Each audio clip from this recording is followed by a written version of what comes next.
Buktinya Allah itu bersifat dari mulai sifat wujud sampai mutakal liman. Apa buktinya? Buktinya wujudnya alam semesta, wujudnya kita, wujudnya langit, wujudnya bumi, wujudnya seluruh ini menjadi bukti Allah wajib bersifat dengan sifat yang 20.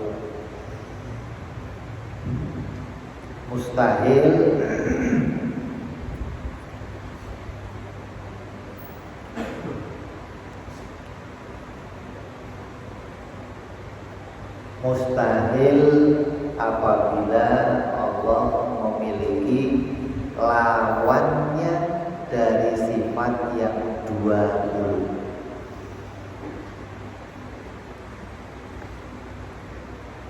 Apabila Allah tidak bersifat dengan sifat 20, maka Allah akan bersifat dengan lawannya sifat yang 20. Kita menetapkan Allah itu wajib wujud. Kalau Allah nggak wajib wujud bagaimana? Kalau Allah nggak wajib adanya, ya berarti Allah bisa saja ada, bisa juga tidak ada. Kalau Allah itu bisa ada, bisa nggak ada, berarti Allah itu sama kayak kita. Kalau sama kayak kita, nggak mungkin Allah bisa mewujudkan alam. Mana buktinya? Buktinya kita saja makhluknya nggak bisa bikin alam. Kita nggak bisa bikin langit, kita nggak bisa bikin bumi. Kenapa? Karena kita ini wujudnya nggak wajibul wujud.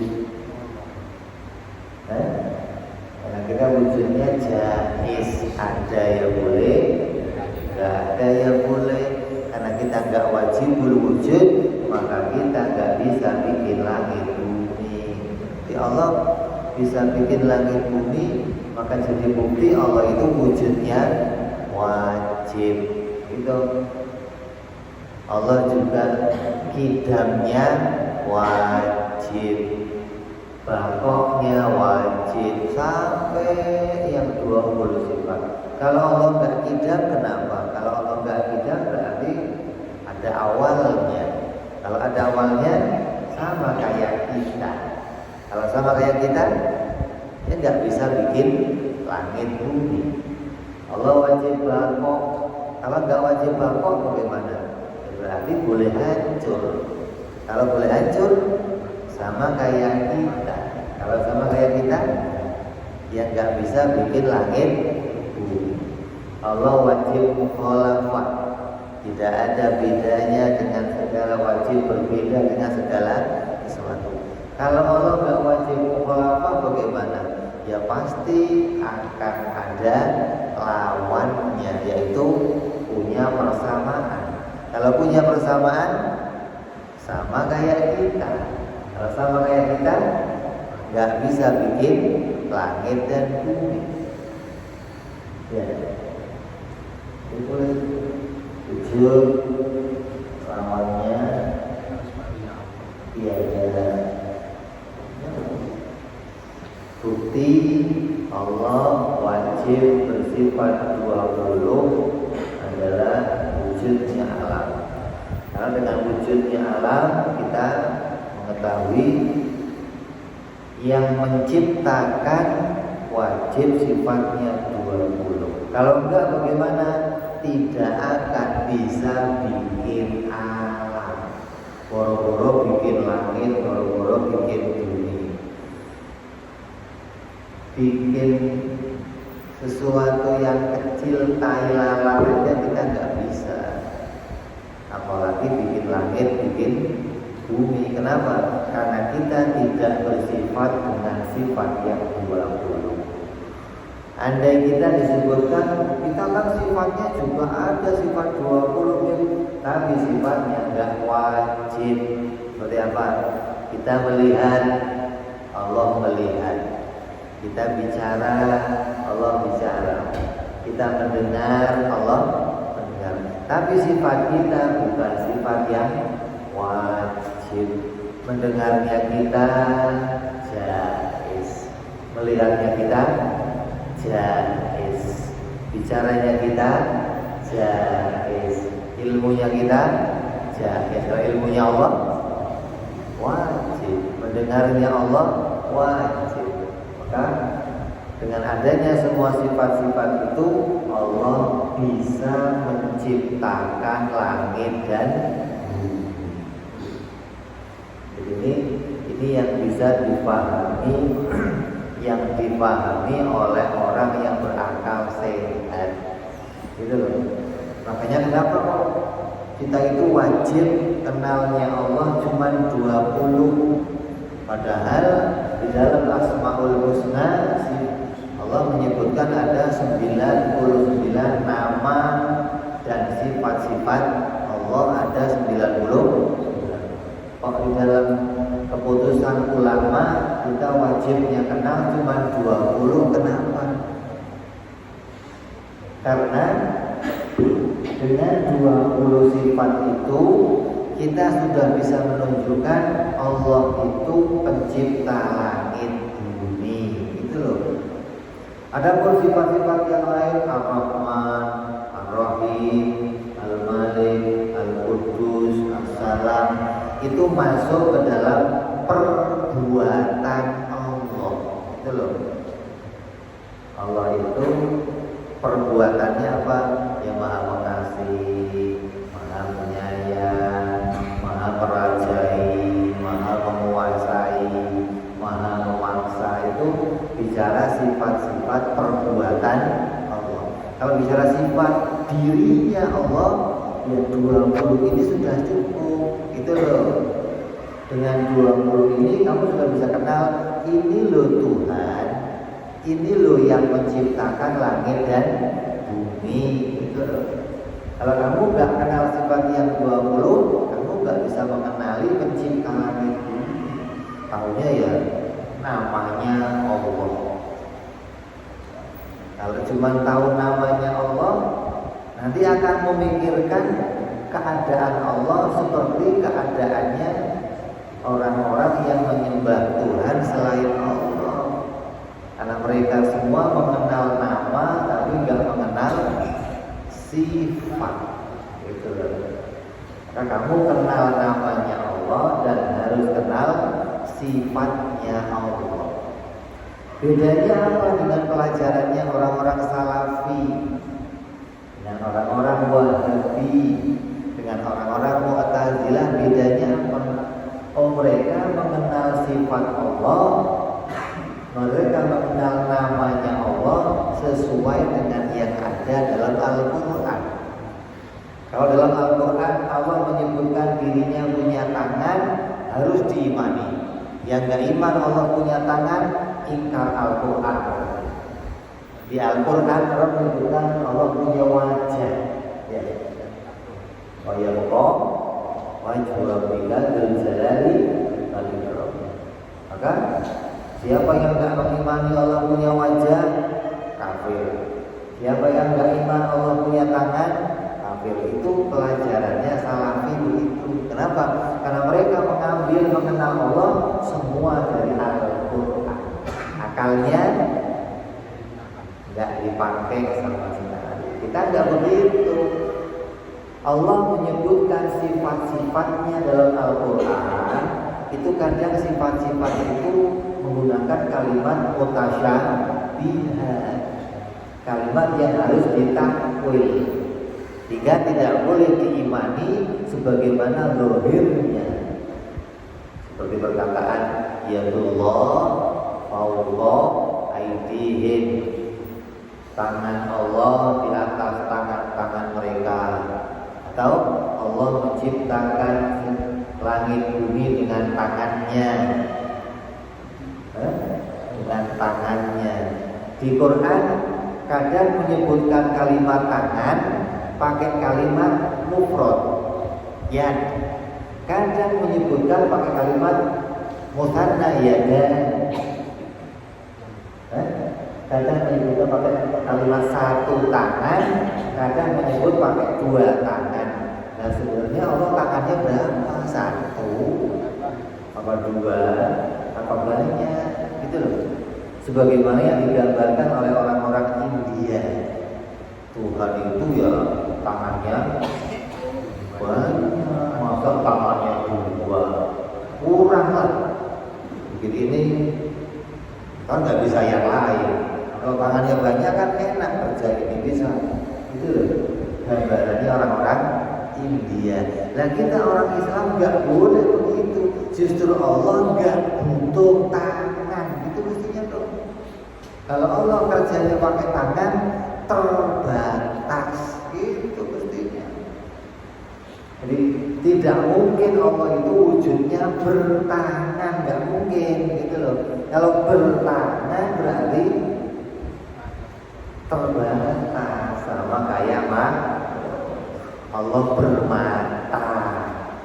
Kalau Allah bermata bagaimana? Ya berarti terbatas melihatnya, cuma depan doang, yang belakang nggak bisa. Maka orang India menggambarkan Tuhan matanya banyak. Gitu, masa cuma dua, apalagi cuma satu, repot lagi buat melihat. Maka mereka menggambarkan Tuhan matanya banyak. Itu imajinasi yang mungkin muncul ketika nggak menggunakan wajib mustahil jaiz. Ketika nggak mengenal sifat-sifat Allah, itu imajinasi yang akan mungkin muncul di pikiran kita, gitu loh. Nah itu semua harus dibuat, nggak boleh muncul di pikiran kita, nggak boleh. Kita wajib iman, Allah melihat tidak butuh mata, Allah mendengar tidak butuh telinga, gitu. Allah menciptakan tidak butuh tangan, Allah berbicara tidak butuh mulut, gitu ya. Menunjukkan apa?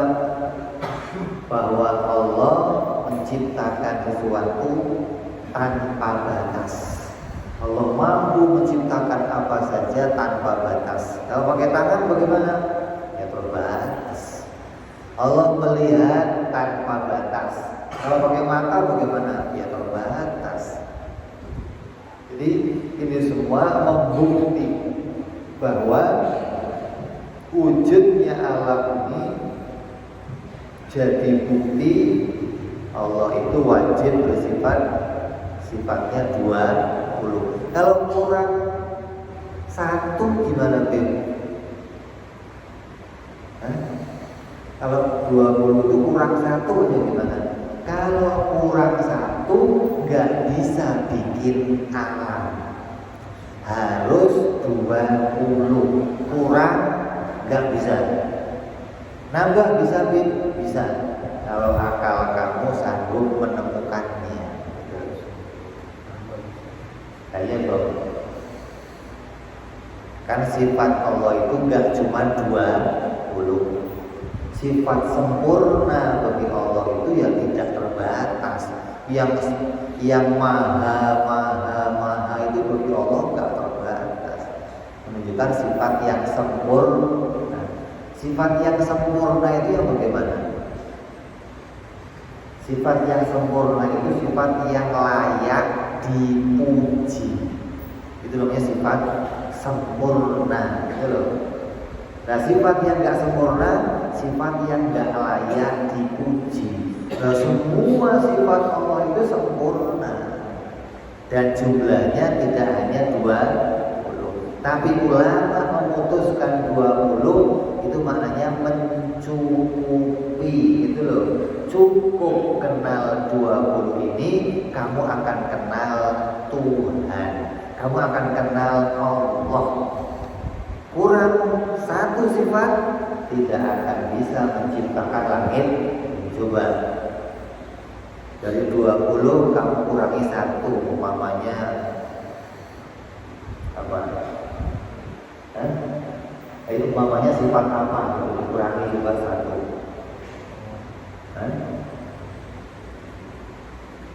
Kamu boleh itu tidak berlawannya ada tidak berawal berakhir. Andai Allah tidak punya sifat yang 20, satu aja kurang, umpamanya kidang. Wujud iya, makhluk iya, tapi enggak kidang, ya enggak bisa bikin langit bumi.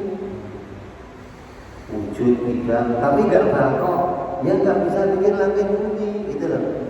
Kurang satu aja enggak bisa bikin langit bumi. Harus 20.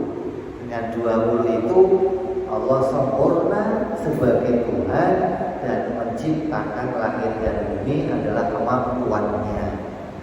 Ya, ini yang harus kita yakini dalam hati kita. Makanya kalau orang ngaji sampai sini, ini sudah cukup untuk mengenal Allah. Itu jangan yang pusing-pusing lagi, jangan naik di atas yang ini, jangan. Oh, Tuhan itu yang begitu, enggak. Ulama mencukupkan, cukup sampai kenal sifat 20. Gak usah pakai yang menyatu dengan diri kita, yang sampai kalau tahlilan bacanya apa? Ada begitu? Oh, kalau belum begitu, belum kenal Tuhan, gak ada urusannya, gak ada. Gak ada urusan kenal Tuhan dengan wirid begitu, gak ada. Kenal Allah dengan ilmu, dan ilmunya sebatas ini. Adapun ketika kamu berzikir, kamu diperintah zikirnya selalu mengingat Allah. Nah, caranya ulama untuk menghadirkan macam-macam. Ada yang begini, ada yang goyang semua kayak orang Turki itu badannya. Terserah kamu mau lari-lari. Yang penting ketika zikir sifat 20 hadir di hati kamu, gitu loh. Tapi ketika zikir sifat ini nggak hadir, nah ngapain? Mau kamu gedek-gedek, mau kamu apa, nggak ada gunanya, gitu loh. Kenapa? Karena zikir kamu tidak menghadirkan mengingat kepada, nggak mengingat kepada yang 20 yang menjadi haknya Allah Subhanahu wa ta'ala. Terus ada orang yang ketika ditanya,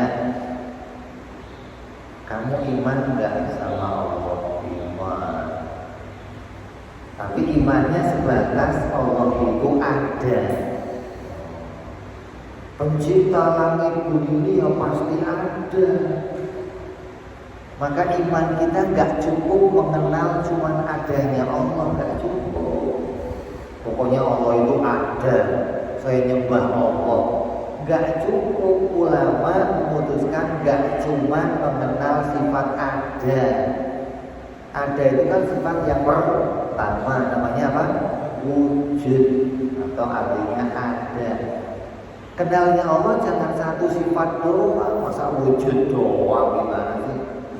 Ya wujud, ada, ya tidak berawal, ya tidak berakhir, tidak sama dengan makhluk, wajib berdiri sendiri, wajib esa. Itu harus kenal itu, nggak cuma kenal ada. Kadang orang kita itu cukup kenal ada, dianggap cukup kenal Allah, belum cukup.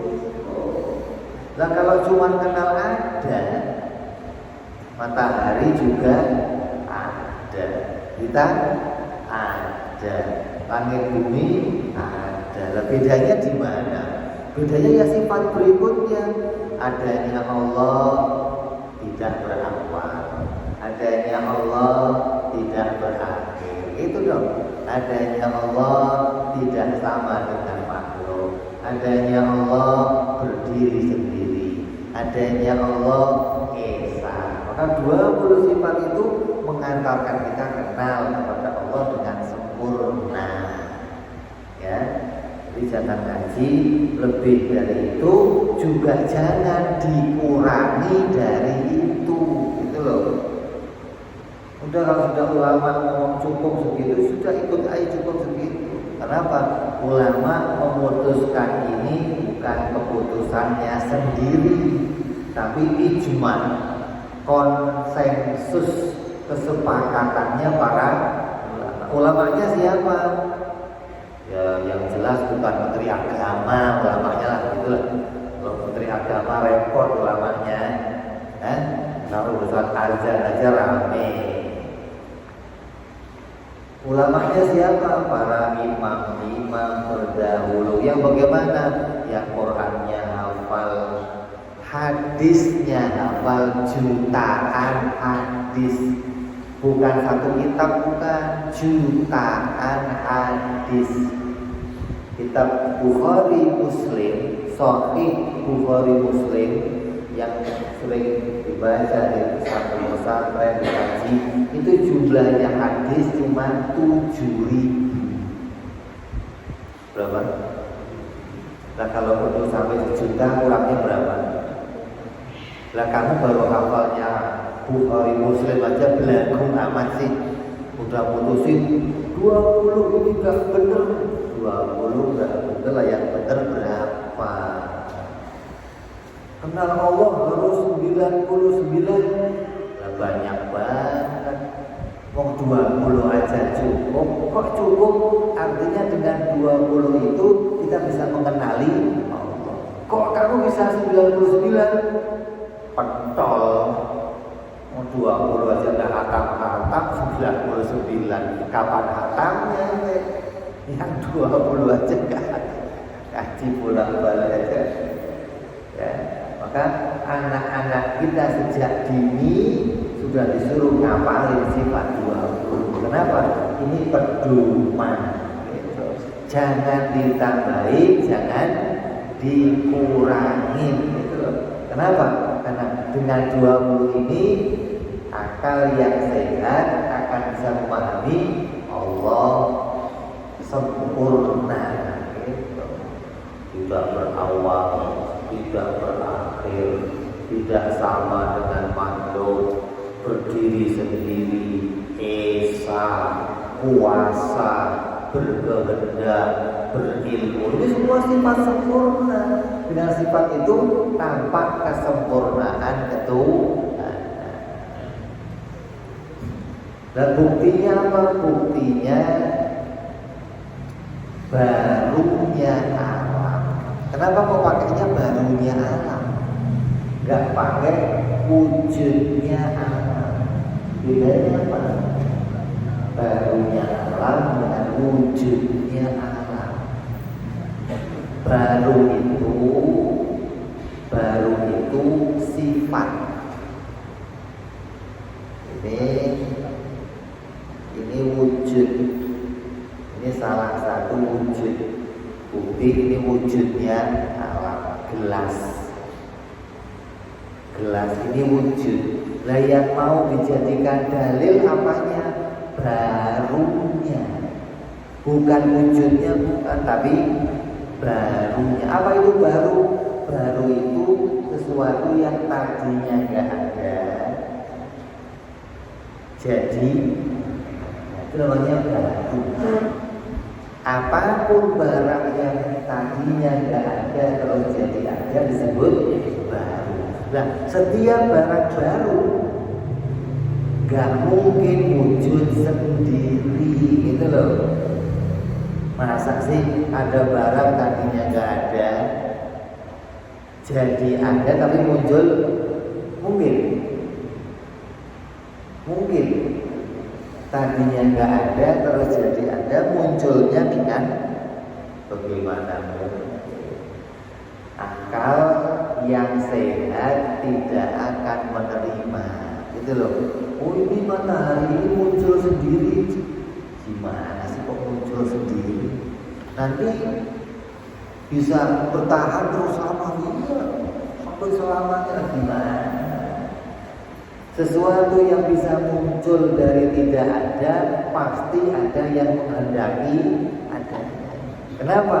Karena untuk muncul itu butuh dikehendaki. Ukurannya seberapa, warnanya apa, bentuknya kayak apa, munculnya di mana. Ini yang harus ditentukan. Nggak mungkin muncul kayak Kayak kamu nih munculnya kok di Jakarta, nggak di Ethiopia aja sono, kenapa gitu? Munculnya kok laki-laki, munculnya kok kulitnya sawo mateng, nggak putih aja kayak Cina atau kayak Arab yang mancung atau matanya biru kayak bule. Ini ada yang nggak mungkin muncul sendiri. Makanya kalau kamu ketemu sama orang-orang filsafat yang mengatakan Tuhan itu nggak ada, Tuhan itu nggak ada. Kalau Tuhan nggak ada, berarti langit bumi muncul sendiri. Nah coba kalau kamu pikirkan gimana caranya langit bumi bisa tercipta dengan teratur seperti ini, tapi nggak ada yang ngatur. Coba kamu pikirkan gimana caranya gitu loh. Sesuatu yang nggak ada muncul jadi ada dan bentuknya teratur. Matahari keluar tepat pada waktunya, masuk pada waktunya, bulan muncul pada waktunya, masuk pada waktunya, musim hujan muncul tertentu, panas tertentu, salju tertentu. Ini nggak mungkin muncul sendiri, mesti ada yang ngatur, ada yang menguasai. Siklus itu diatur, itu pengertiannya. Oh enggak, ini muncul sendiri. Gimana caranya? Tadinya ada titik kecil itu kok tiba-tiba ada titik dari mana kecil itu? Titik kecil terus membesar, besar. Begitu sampai pada besar yang sudah nggak tertahankan, pecah. Setelah pecah, jadi planet Pluto, planet Bumi, planet Mars, matahari, bulan. Kok bisa loh sesuatu yang pecah? Harusnya ya berantakan. Juga kamu nyalain percon kamu nyalain kertasnya, jadinya apa? Mungkin gak percon yang kamu bikin dari kertas begitu meledak jadi buku-buku gitu? Bisa? Jadi kitab, jadi buku, jadi mungkin? Ya gak mungkin, cuma pikirannya gimana sih? Sesuatu yang meledak jadinya teratur kan repot. Besok-besok coba kamu ledakin rumah kamu, pasangin bom yang gede, meledak barangkali jadi kontrakan, villa-villa. Kalau ngecat ada catnya meledak di neraka. Jadi itu pemikirannya orang-orang yang gak waras. Kok gak waras gimana? Memaksakan sesuatu yang gak bisa diterima sama akal sehat. Nah kalau ini sifat yang 20 ini bisa diterima sama akal sehat. Kecuali akal kamu gak sehat, maka akal kamu gak akan bisa menerima sifat 20. Gak bisa terima sifat 20 itu maksudnya kok cuma 20 gitu loh. Nah kita udah punya jawaban. Bukan cuma 20 ini cukup. Itu maksudnya. Bukan Allah sifatnya 20, bukan kamu kenalnya cukup. Kenapa? Akal kita terbatas. Kalau harus kenal Allah yang banyak, mana mampu akal kita sampai. Maka ulama bijaksana dicukupkan dengan 20 ya. Jadi kita selesai membahas sifat-sifat Allah beserta dalilnya. Maka cukup bagi setiap orang Islam, laki-laki maupun perempuan, untuk mengenal sifat-sifat Allah yang 20 ini.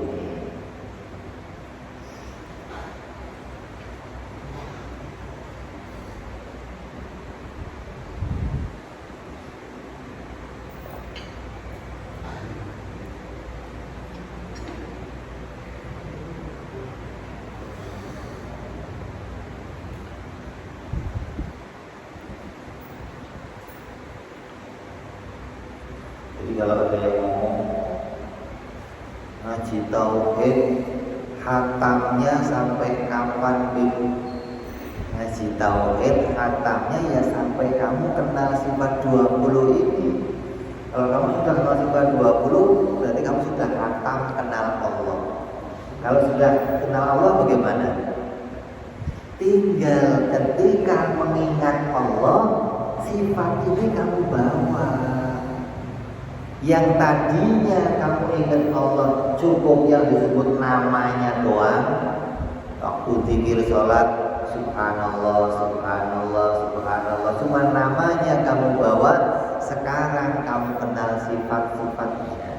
Tiap kita zikir Allah, muncul sifat-sifat itu wajib wujud, wajib tidak, wajib bakok, muncul di pikiran kita, gitu loh. Kalau kamu nyebut rumah, yang kamu pikirkan apa? Ya isinya rumah, genteng, tembok, jendela, pintu, kan jadi apa? Rumah. Kamu ngomong motor, yang kamu pikirkan apa? Ya isinya motor, ada roda, ada apa? Tangki, ada ban, ada semua. Maka kalau kamu ngomong Allah, yang kamu pikirkan apa? Bukan langit bumi, bukan. Kalau kamu ngomong Allah, yang kamu pikirkan ya sifat 20 ini. Wajib wujud, wajib tidak, wajib bakok. Kamu berarti kenal Allah, gitu loh. Kalau nyebut Allah tapi nggak muncul apa-apa, ya sama aja kamu kenal namanya tapi nggak kenal yang punya. Jadi ini kewajiban orang Islam, laki-laki maupun perempuan, tua maupun muda, wajib kenal sifat 20, jangan ditambahi, jangan dikurangi. Makanya biasakan anak-anak kita membacakan ini agar ini jadi hafalan dan tertancap di sanubarinya, tertancap di hatinya, hingga dia terus bisa mengenal kepada Allah Subhanahu wa Ta'ala. Terus jadi ciri. Kemana saja kamu merantau, ke negeri mana kamu merantau, kalau tempat pengajian kamu mengajarkan sifat ini, berarti itu ahlu sunnah. Itu aja. Kamu merantau ke sana-sana, tempat yang kamu ngaji gak ngajarin ini, berarti bukan ahlu sunnah. Gitu. Itu ciri yang paling gampang. Apa sih cirinya ahlu sunnah wal jamaah? Cirinya ahlu sunnah wal jamaah yang mengajarkan sifat 20. Gitu aja. Kalau gak ngajarin sifat 20, bukan ahlu sunnah.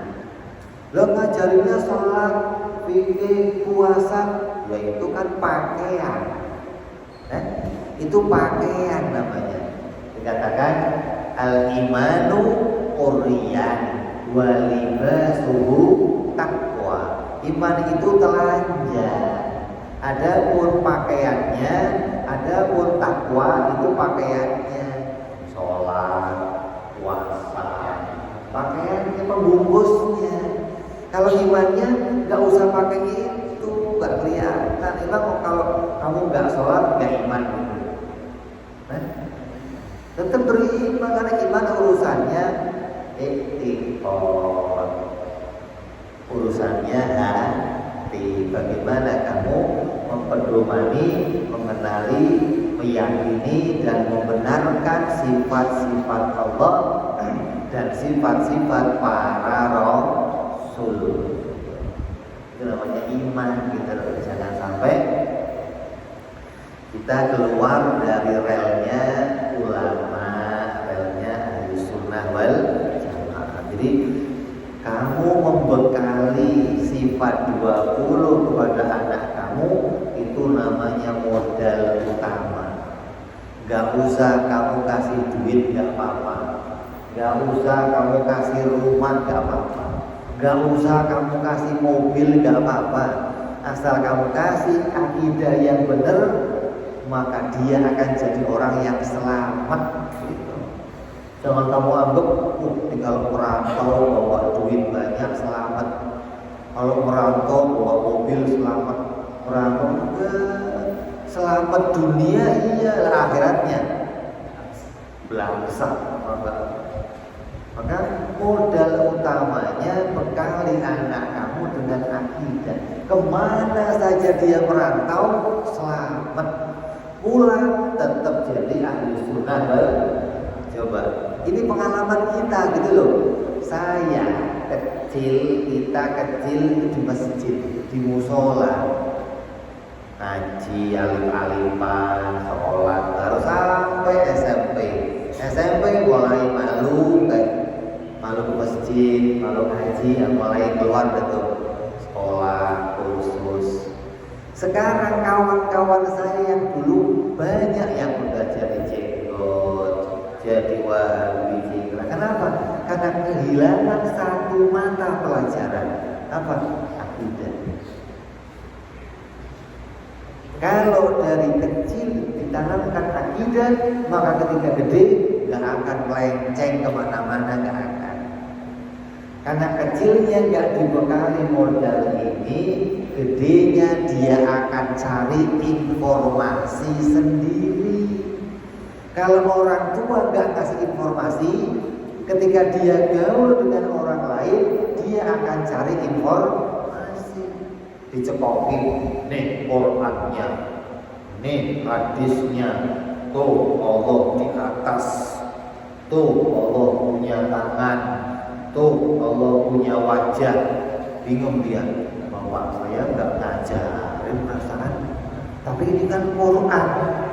Kalah, tafsir sendiri kan, bapaknya kalah sama, padahal Qurannya itu tulisannya, tapi maknanya kan harus jelas. Jangan pokoknya kalau teksnya begini, ya begini. Ada orang salafi, kan imannya teks Al-Quran kan. Kebetulan orangnya buta, buta. Sama ulama kita disamperin,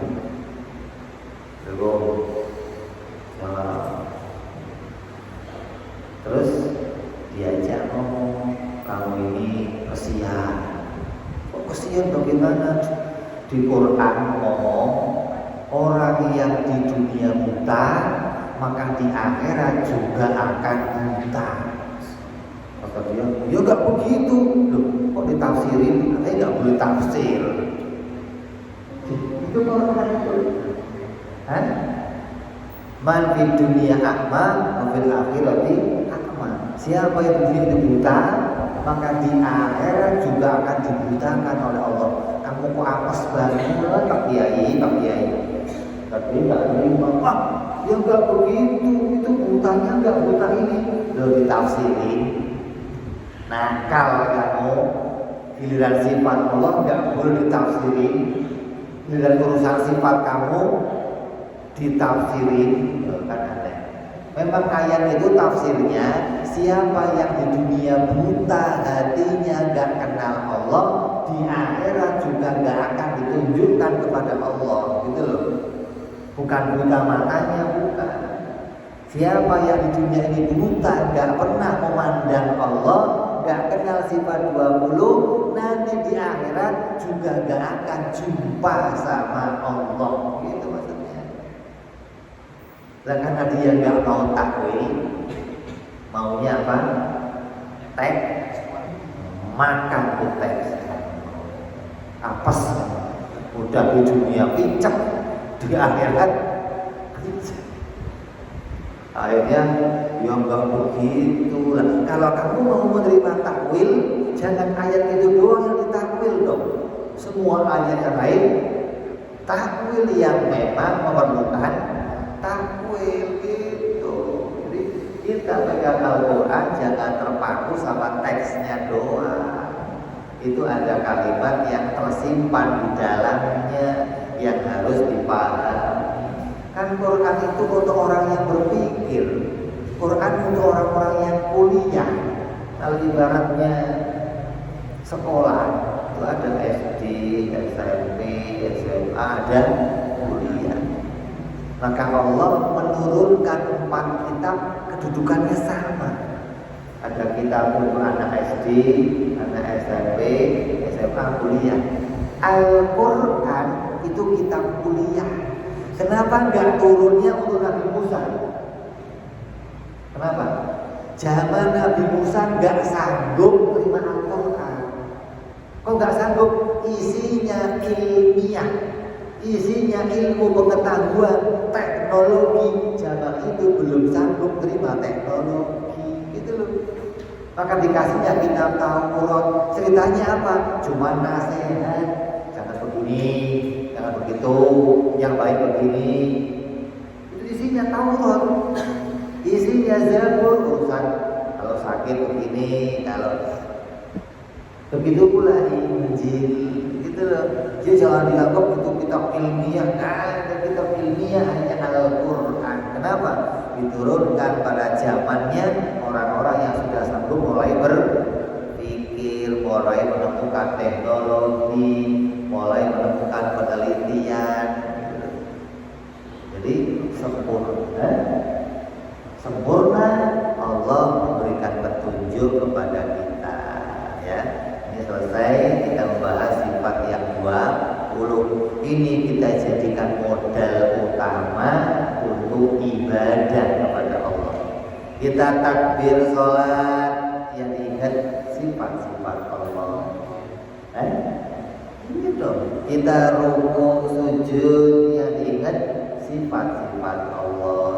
Karena kan yang namanya sholat itu isinya zikir, ayat, doa. Sholat isinya cuma 3: zikir, ayat, doa. Ayatnya mana? Al-Fatihah. Ayatnya mana? Ya surat yang kamu baca setelah Fatihah. Zikirnya mana? Yaitu takbir, ruku ya zikir, sujud ya zikir. Doanya mana? Kalau kamu duduk, Rabbi warhamni, ijburni, warfa'ni, warzuqni, kan doa. Jadi sholat isinya zikir, ayat, doa. Itu bentuk bacaannya dan gerakan, gitu loh. Kalau tanya, sholat itu apa sih? Sholat itu bacaan tertentu dan gerakan tertentu yang dimulai dari takbir ditutup dengan salam. Itu namanya sholat. Modalnya sholat, hatinya ingat Allah. Maka nanti sholat yang bisa khusyuk, bisa sampai kepada Allah. Begitu pula puasa.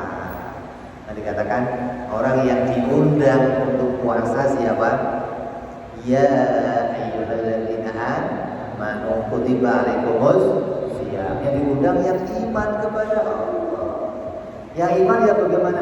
Ya ini yang meyakini sifat 20, kenal kepada sifat-sifat Allah, kenal kepada sifat-sifat para nabi. Ini modal kita untuk ibadah.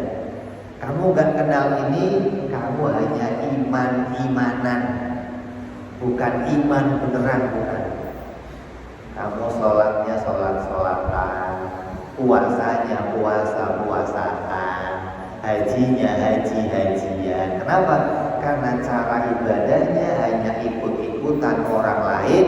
Ketika ibadah gak jumpa sama Allah. Ketika puasa hatinya gak menghadap Allah. Ketika sholat hatinya gak menghadap Allah. Ketika haji hatinya gak menghadap Allah. Kok gak menghadap? Lah gak kenal. Yang mau dihadapi siapa? Yang mau diingat siapa? Kok gak kenal? Masa Allahu Akbar, langit bumi. Kok yang diingat langit bumi apa hubungannya? Allahu Akbar takbir, yang diingat apa? sifat-sifat Allah wujud tidak ya.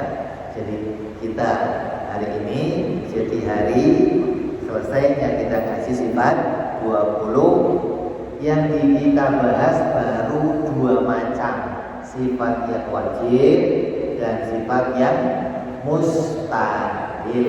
Insyaallah kita akan lanjut nanti setelah Lebaran. Puasa masih ngaji puasa? Insyaallah. Kan? Saya di puasa kita tutup, kita lanjutkan nanti setelah Lebaran akan bicara satu lagi apa? Jaiz. Yang wajib sudah, yang mustahil sudah, tinggal yang jaiz. Kita akan bahas nanti biar enggak pusing.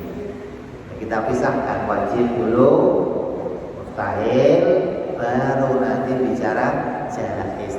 Kok jaiz di belakang? Kenapa? Jaiz itu bicara perbuatan. Jadi lebih panjang bicaranya. Perbuatan Allah.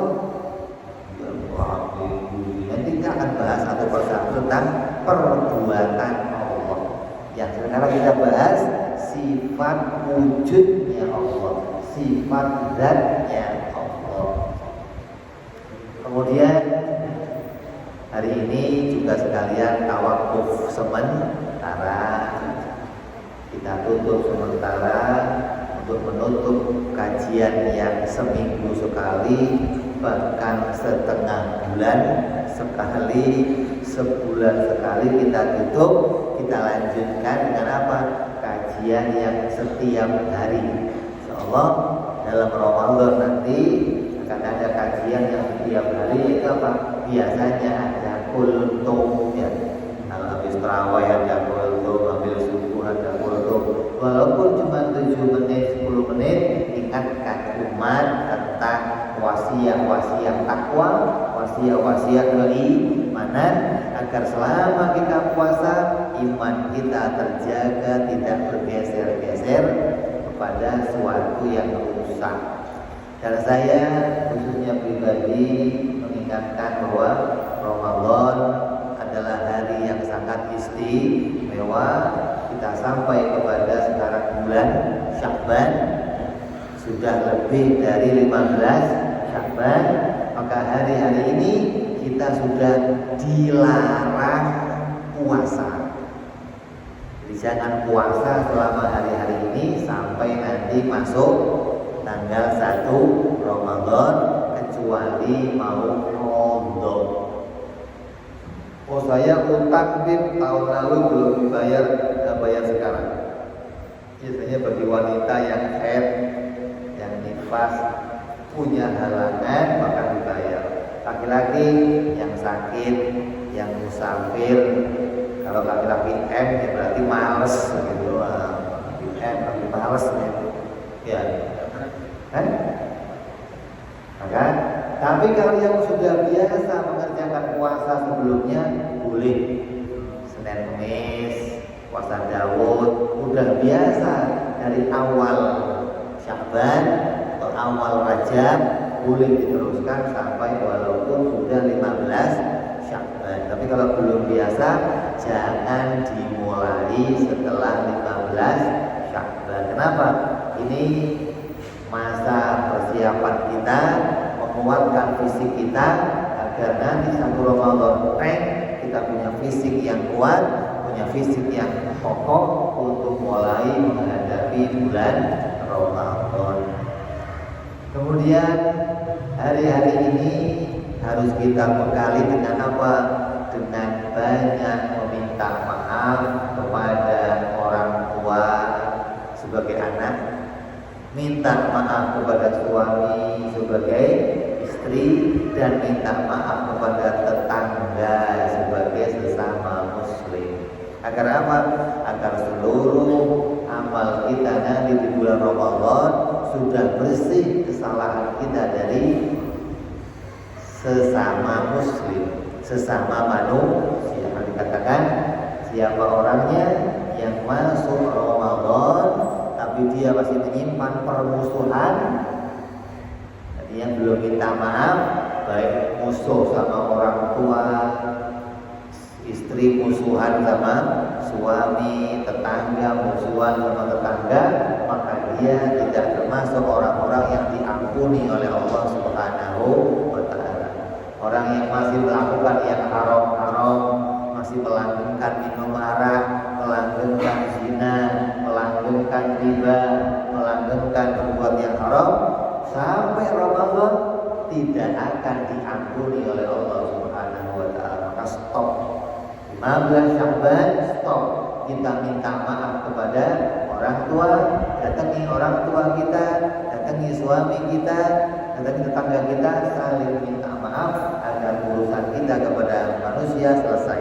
Terus Ramadan tinggal urusan kita kepada Allah Subhanahu wa Ta'ala. Jadikan Ramadan ini sebagai Ramadan yang istimewa, perbanyak amal, perbanyak ibadah, perbanyak istighfar, karena Allah melipat gandakan apapun yang kita kerjakan di bulan Ramadan.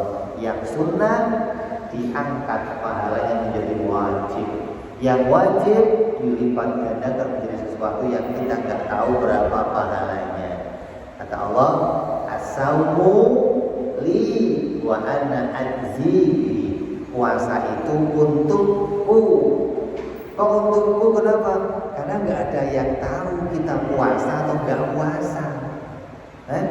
Asal masuk kamar mandi, masuk separuh, keluar separuh, kan nggak ada yang tahu. Ya, umur keluar separuh, yang tahu siapa? Mana ada yang tahu kita korting kita. Maka puasa itu Allah yang tahu, dan Allah yang akan kasih pahala seberapa banyaknya hanya Allah yang tahu. Maka jadikan puasa ini puasa yang membawa kepada ampunannya Allah Subhanahu wa Ta'ala. Dan kita yang kumpul di sini, khususnya saya, minta maaf yang seluas-luasnya apabila dalam kajian-kajian saya ada kalimat yang kurang baik, kata-kata yang kurang baik, sikap yang kurang baik, mohon dibukakan pintu maaf yang seluas-luasnya agar hati ini bisa sampai ibadah kepada Allah dengan hati yang bersih, yang sudah tidak lagi punya kebencian, tidak lagi punya dendam dengan siapapun. Hingga hati ini menjadi hati yang lapang, hati yang luas, hati yang bisa menerima anugerahnya Allah Subhanahu wa Ta'ala. Ya, ini saja yang bisa saya sampaikan. Banyak kurang dari saya, mohon dimaafkan yang sebesar-besarnya. Barangkali di kajian kita ada yang mau ditanyakan, baik masalah akidah maupun masalah Ramadan. Fadhal. Baik, kepada hadirin sekalian, mungkin waktu sudah terlalu siang, ini di akhir kajian kita ada beberapa pertanyaan yang saat itu kita sama-sama bersama-sama berdoa kepada guru kita.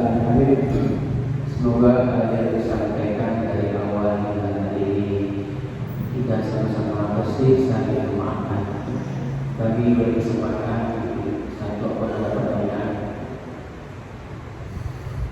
Silakan Pak, ada yang bertanya. Kalau sudah sendiri sudah mulai kasih wudhu, susah nanya. Assalamualaikum warahmatullahi wabarakatuh. Waalaikumsalam warahmatullahi wabarakatuh. Ini menyenangkan untuk kita. Saya pernah menyampaikan kepada santri perusahaan. Jadi ini apa namanya Profesor nomor 3 pembangunan pada ini. Ketika saya sampaikan, jika kamu sumahiran orang yang mau ibadah sholat, semuanya beribadah kosong, orang yang berjamaah, boleh-boleh saja menjadi Allah sudah bekerja. Kamu sadar dengan Assalamualaikum warahmatullahi wabarakatuh.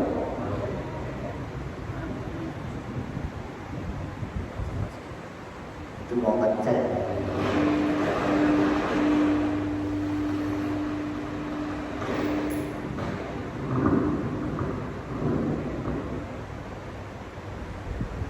Kalau orang Sumetir ini nggak pada sholat, nggak pada puasa, nggak pada ibadah, ya pantas kalau Allah menurunkan bencana, bala, pantas aja.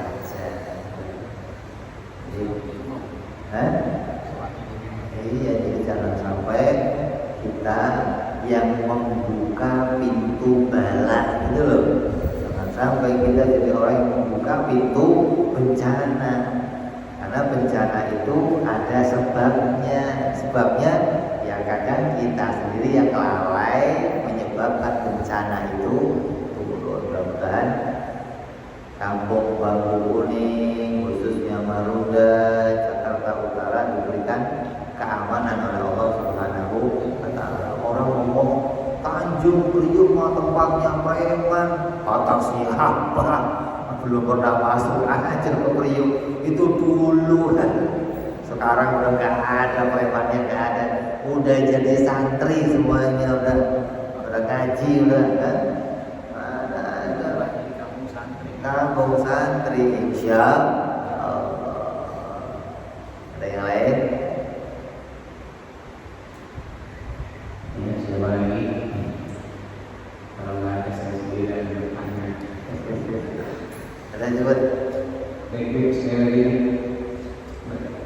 bertanya tentang kita dari hadapkan pada saat kita sholat, kita kali ini mungkin kiranya melayang-layang saja. Yang bilang tadi minimal itu bukan minimal. Pada saat kita sholat itu yang kita ingat itu sifat 20. Adapun ini pertanyaan saya sifat 20. Jadi ya mungkin boleh kita ambil satu aja yang kita ingat. Semua 20 jadi kemana-mana kira-kira. Itu aja. Terima kasih. Artinya ketika kita zikir la ilaha illallah, maka masukkan satu sifat.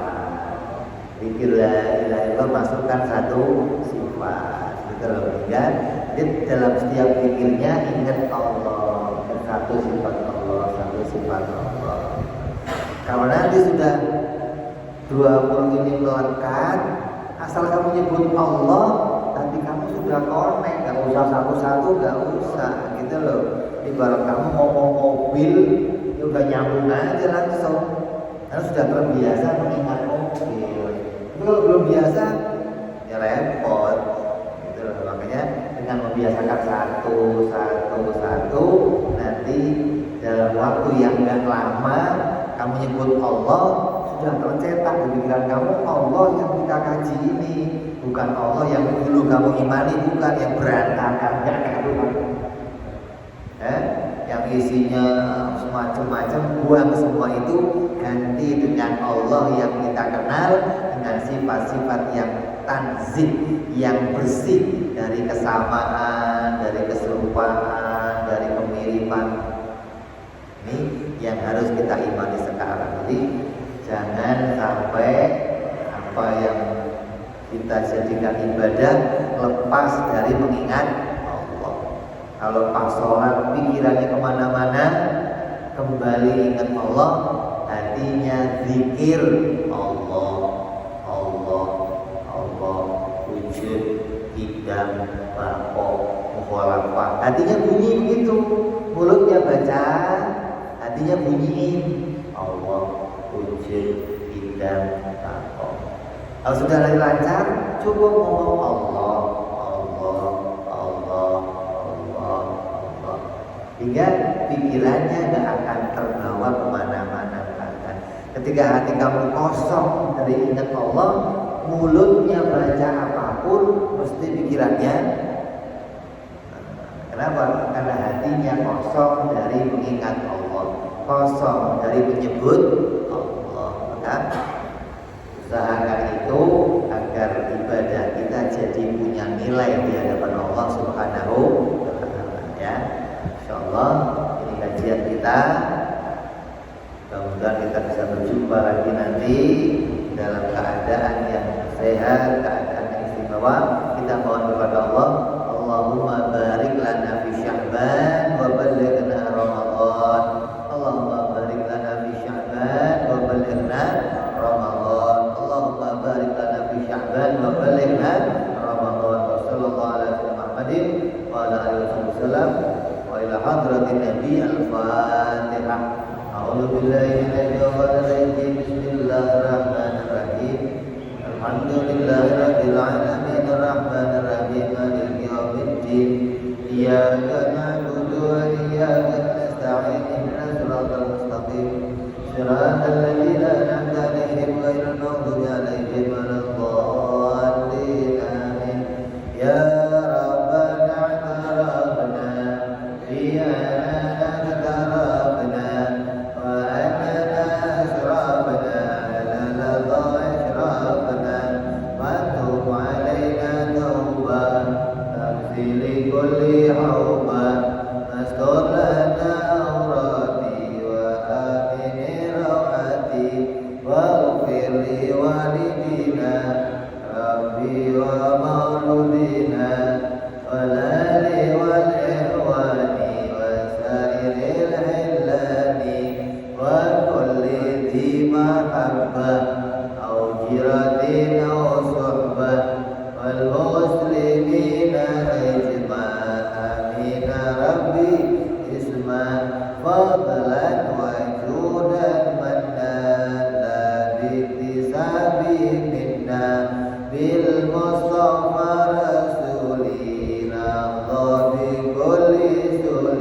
Subhana rabbika rabbil